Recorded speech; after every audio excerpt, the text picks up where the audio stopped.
A paz do Senhor, aqui é o professor Marco Faleiro, da Logos Ensino Superior de Teologia. Nós estamos na disciplina Introdução à Bíblia. Essa é a sexta parte da aula dupla 3, que é a aula 5 e 6, também a terceira parte da aula 6, ou seja, a última parte dessa aula dupla. Nós temos falado aí sobre a construção da Bíblia. Cremos que Deus está a abençoar com esse conhecimento que você está a receber. Amém?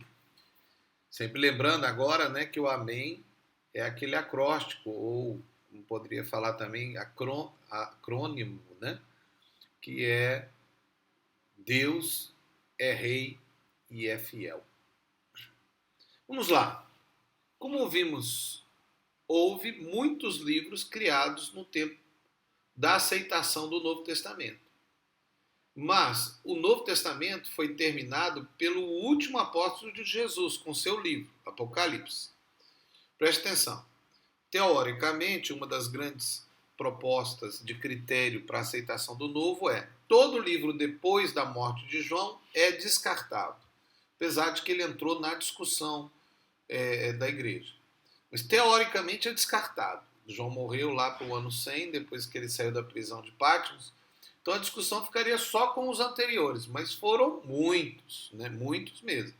Eventualmente, algum achado arqueológico pode descobrir algum que nós não tivemos acesso. Aí alguém vai falar assim: descobri um novo livro, tá vendo? É a Bíblia. Não, preste atenção, se descobrir um novo livro, é só descobrir um novo livro, só isso.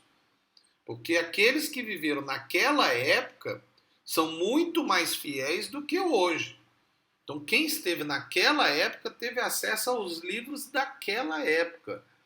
E aí eles analisaram e falaram: são esses 27, o Novo Testamento.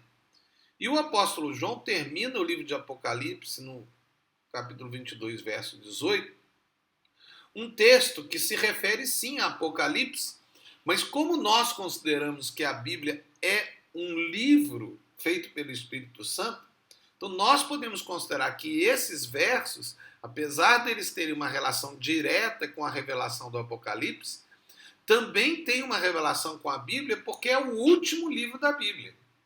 Então, quando João fala acerca desse verso que nós vamos ler agora, o Espírito Santo, ele até poderia estar falando só sobre o livro dele, mas o Espírito Santo estava falando sobre toda a revelação, porque ela termina. Né? Não tem mais, acabou, é aqui.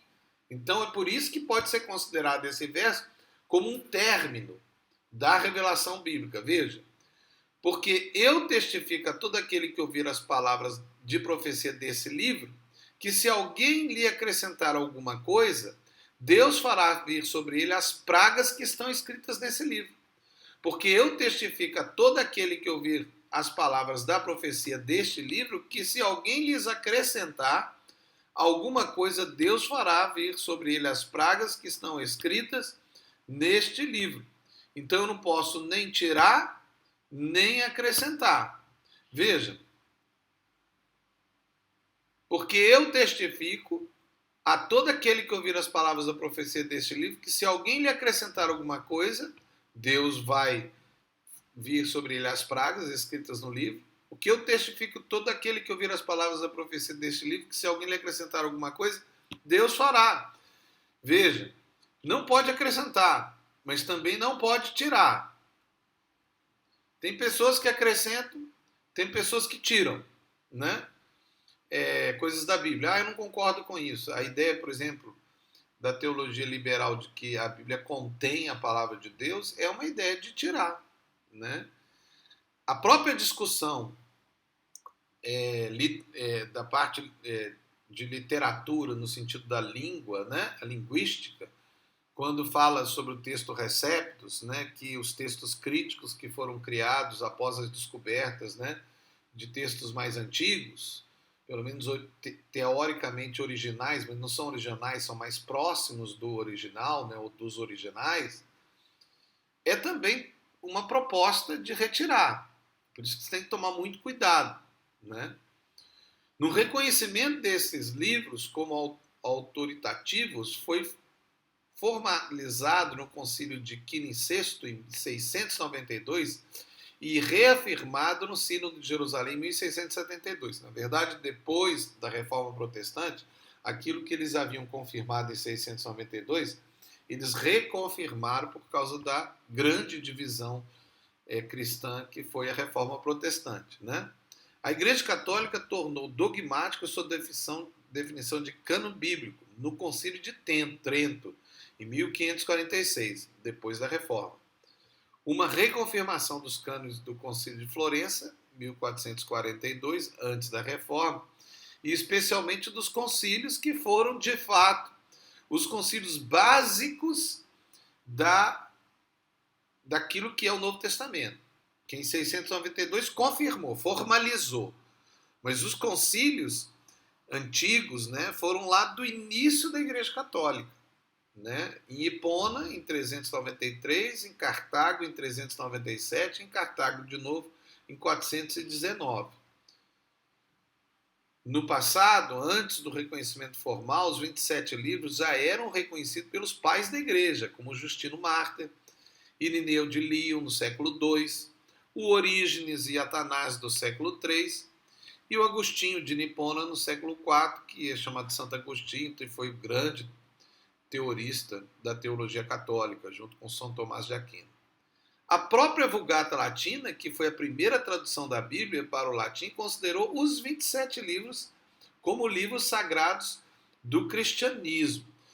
O Novo Testamento, graças a Deus, não tem uma discussão muito grande dentro do cristianismo sobre o que são os livros sagrados. Os 27 são aceitos basicamente por todos. Há um ou outro que discute, especialmente em algumas que são chamadas seitas, né, que até rejeitam o Novo Testamento e trazem novas propostas, né, como as propostas de revelação de Ellen White, do Adventismo.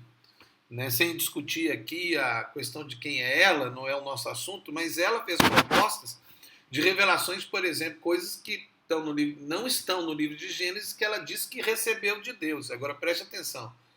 Não existe um apóstolo, depois de Jesus, nem pastor, nem bispo, nem arcebispo, seja o que for o título que nós demos aos nossos líderes, aos nossos pastores, ninguém tem autoridade de dizer que teve uma nova revelação que não está dentro da Bíblia. Eu tive um sonho, tive uma visão, um anjo apareceu para mim. Não provém de Deus conforme a Bíblia. Não aceite isso. Nenhum anjo vai trazer nenhuma revelação que não venha baseado com a Bíblia. É lógico, anjos podem vir, visões podem vir, profecias vêm e trazem revelações, mas todas elas estão de acordo com a Bíblia Sagrada, que é o cânon que a Igreja confirmou, os 66 livros. O último tópico a analisar nesse capítulo é a divisão da Bíblia em capítulos, versos e versículos. Então a gente fecha aqui esse aspecto dos apócrifos dentro da construção do cânon. Nós vamos falar mais sobre o cânon, inclusive sobre os critérios. Mas agora vamos entrar num último aspecto ainda dentro dessa parte, que nós estamos fechando essa aula dupla, né? Esse último tópico é a divisão da Bíblia em capítulos e versos. A Bíblia não foi escrita em capítulos e versos. Fomos nós, igreja, que dividimos para facilitar a compreensão. É bom lembrar que a maioria das pessoas não sabia ler e escrever. Ler e escrever, de forma como nos dias de hoje, todo mundo praticamente sabe ler e escrever no mundo, porque tem escolas, quem fez isso foi a igreja. Lá no passado, a igreja percebeu, olha, a Bíblia, isso foi depois da Reforma, tá? Foi por causa da Reforma que isso aconteceu. As novas igrejas protestantes, que começaram a ir para o mundo e fazer novas, e até missões durante os séculos começaram a acontecer, começou a perceber que as pessoas precisavam de ter acesso à Bíblia, que a Bíblia era para todos e não para o clero. Inclusive, Lutero rejeitou a ideia de clero. Não existe clero. Nós somos um povo sacerdotal. Não existe uma classe de pastores superior ao resto da igreja. Isso não existe. Isso é catolicismo. Isso não é nós reformados. Nós cremos que todo crente é um sacerdote. né? E tem acesso direto a Deus, ele não precisa de intermediário, você pode ter um acesso direto a Deus por meio de Jesus Cristo, porque você nasceu de novo. Agora, Deus usa a liderança, é diferente. Porque a Bíblia diz lá em Efésios 4:11 que Deus colocou na igreja apóstolos, profetas, evangelistas, pastores e mestres para o aperfeiçoamento da igreja. Né? Mas não é que é uma classe especial, não é o clero. Tá?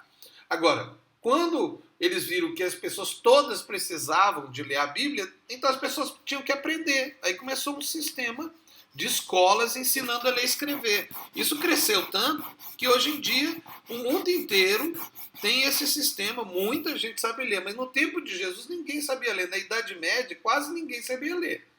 Né? No tempo de Jesus também alguns sabiam ler. Né? Então, a Bíblia originalmente não era dividida em capítulos e versículos. O arcebispo Stephen Langton e o cardeal Hugo Sancton Caro iniciou esse tipo de divisão para facilitar a leitura bíblica. Eram duas divisões diferentes, ambas realizadas no século XIII, 1300. Prevaleceu a divisão do arcebispo Langton, realizada em 1205. A divisão em versículos veio só 300 anos mais tarde, quer dizer, ele propôs e depois foi aceito 300 anos mais tarde. O primeiro a propor tal empresa foi o italiano Santi Pagani, 1470 a 1541, e seu trabalho não foi adotado por todos. A divisão em versículos que usamos hoje foi feita por Roberto Stein, aplicada na sua edição grega do Novo Testamento, publicada em 1551, logo depois da Reforma. E depois a versão em francês, 1553. A primeira Bíblia publicada integralmente em capítulos e versículos foi a primeira Bíblia impressa, né? Em 1560, a Bíblia de Genebra. Então, quando foi impresso para o mundo, já foi impresso em capítulos e versículos, o que facilitou muito a compreensão e o estudo da Bíblia. Por que essa informação é importante? Para uma análise hermenêutica de textos. Temos que considerar que existem, na verdade, parágrafos e palavras ou frases que podem ser ligadas a versículos anteriores e posteriores. Então, para isso que eu tenho que entender. Tenho que entender que quando eu for olhar, inclusive algumas Bíblias hoje já são divididas em versículos e capítulos, mas já fazem os parágrafos, né, para facilitar a percepção do que é um parágrafo, né, no estudo hermenêutico. Agora, você pode falar assim, mas então isso não é de Deus, eu não concordo, eu não vou ter versículo e capítulo. Tudo bem, você pode fazer isso. Faz a sua Bíblia, imprime ela sem capítulo e versículo, mas você vai ter um problema grande, porque a maioria não, a totalidade de todo o material acadêmico, teológico da igreja e bíblico é considerando essa divisão. Então, ela não é obrigatória, mas ela foi feita pela igreja. Ela é boa, ela não é ruim. Ela não é diabólica, ela é de Deus, porque ela só tem ajudado. Você vai pegar um texto, por exemplo, igual eles faziam antes, você tinha que pegar um pergaminho, abrir, você tinha que pegar pergaminho por pergaminho, né? E tinha que descobrir onde é que estava, mais ou menos. Era muito complicado. Hoje não. Hoje você fala, capítulo 6, versículo 10. Pronto, está fácil de identificar. A parte B, a parte A do versículo, isso tudo é só uma forma hermenêutica de estudar, tá? Então tá aí mais uma proposta teológica, é claro, para facilitação da compreensão da Bíblia como a palavra de Deus, né? Então todo esse conhecimento que você está recebendo, talvez esteja ajudando. Alguns de vocês já sabem, muito que vocês vão aprender aqui, alguns já têm muito conhecimento da Bíblia, já sabem, mas os que não têm estão aprendendo. E se você já sabe, é bom, porque você vai rever, né, vai perceber algum detalhe que você não sabia, e aquele que não sabe vai ficar sabendo, né? Então, aqui é o professor Marco Faleiro, da Logos Ensino Superior de Teologia, na disciplina Introdução à Bíblia. Deus os abençoe em nome de Jesus.